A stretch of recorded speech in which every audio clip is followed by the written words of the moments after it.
So let's talk big picture here, right? The Taliban's rapid takeover of Afghanistan, it's not the first time the U.S. has failed at its nation-building efforts overseas, from Iran and Iraq to North Africa. The success of America's push to help create stable and self-sufficient nations through military presence or intervention has been questionable at best. Over the almost 2 decades that U.S. troops have been in Afghanistan, multiple presidents have called for their removal from the country, insisting that the mission was successful enough that if removed, Afghan forces could hold their own. We're starting this drawdown from a position of strength. Al-Qaeda is under more pressure than at any time since 9/11. We got to get out of these endless wars and bring our folks back home. Our military mission in Afghanistan will conclude on August 31st.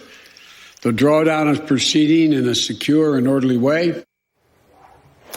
So the question is, were they just so focused on exiting without coming up a plan of exactly how to exit? And will, in fact, America ever learn its lesson? Joining me now to discuss this, Ravi Agrawal, editor-in-chief of Foreign Policy magazine, and Peter Baker, chief White House correspondent for the New York Times and an MSNBC political analyst. Welcome to you both. Ravi, I want to start with you on this one. And I first want to kind of get your reaction from what the congressman said. I'm sure you were listening to my interview with him. And he talked about kind of the timing of the withdrawal and how even the timing of this withdrawal was not exactly on point, in addition to, obviously, the plan for this withdrawal. Yeah, that's right. And thank you for having him on. That was an op-ed he wrote in Foreign Policy, my magazine. I think he's absolutely right. I think there are many criticisms one could level at President Biden right now about the way in which this withdrawal took place. But I think the one that sticks the most is the timing, is the sort of the botched sense of the intelligence gathering, or at least listening to the intelligence that was coming in at various points.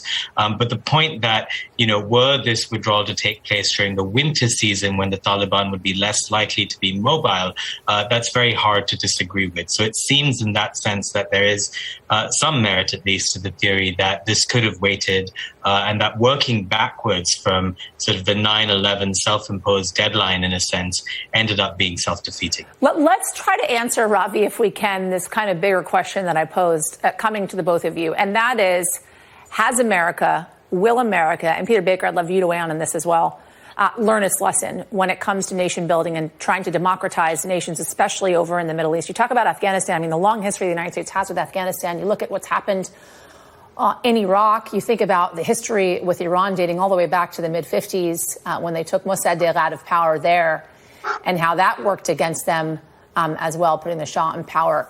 Will America at this point ever learn its lesson in understanding to a certain extent as to whether or not they should just leave it up to the people of that nation if, in fact, they want to democratize? Well, I think there's a growing movement now in the United States to sort of acknowledge that forever wars have been self-defeating. This group is known as the restrainers, a nicer way of saying isolationists, people who are making exactly the argument you're making, which is that you can't nation build in countries that don't necessarily want democracy from within, and that in often cases see the United States as unpopular or at worst an enemy.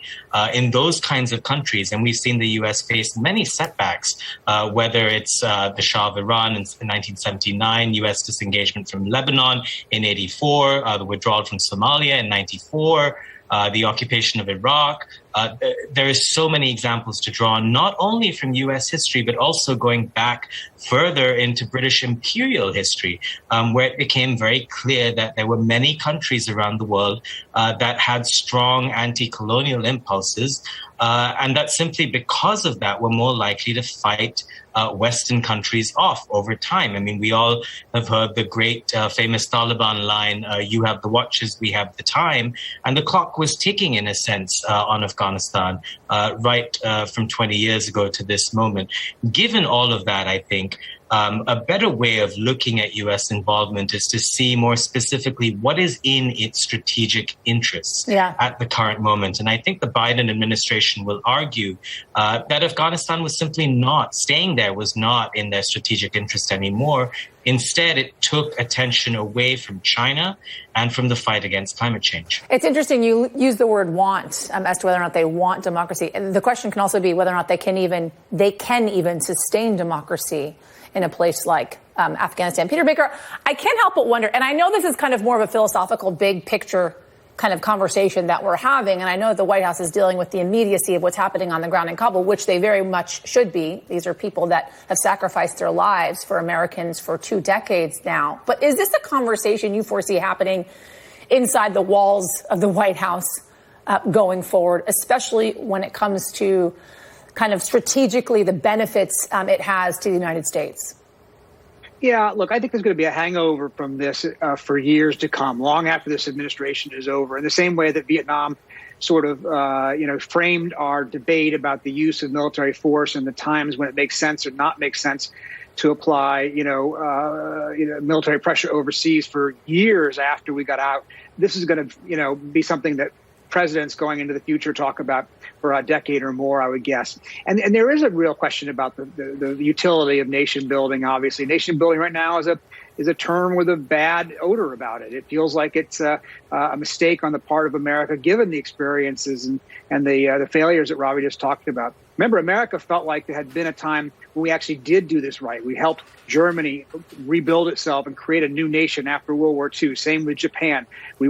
Same with South Korea. These are very different countries today than they were because of American efforts at nation building. But it hasn't been as successful in places in the Middle East in recent years, particularly Afghanistan. And Afghanistan has its own peculiar history, as Ravi alluded to. You asked the British from the 19th century, you asked the Soviets from the 20th century, and we're today, just the latest superpower to experience what is often called the graveyard of empires.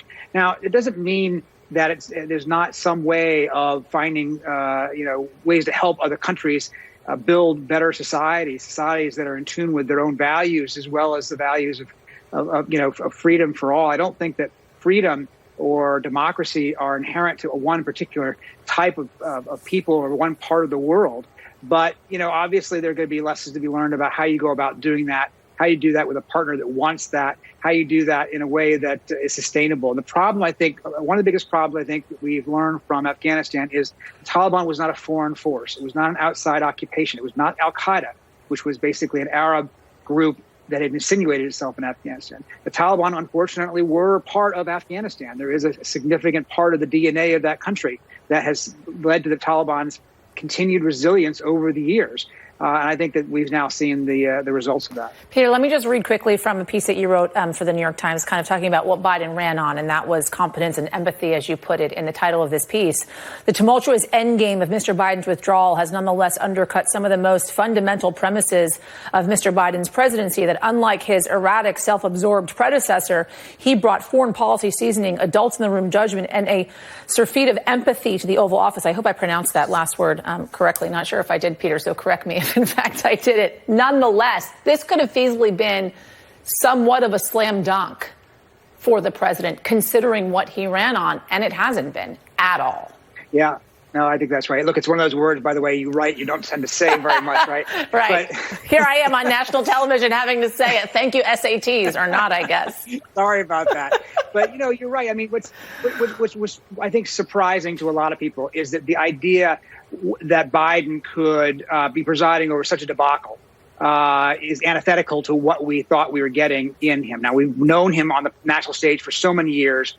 We obviously, you've never had a president come to the Oval Office in decades with as much experience at the high levels of national and international affairs as Joe Biden has had. And yet this seems like, it's been so badly handled, obviously. And I think also the empathy part is important.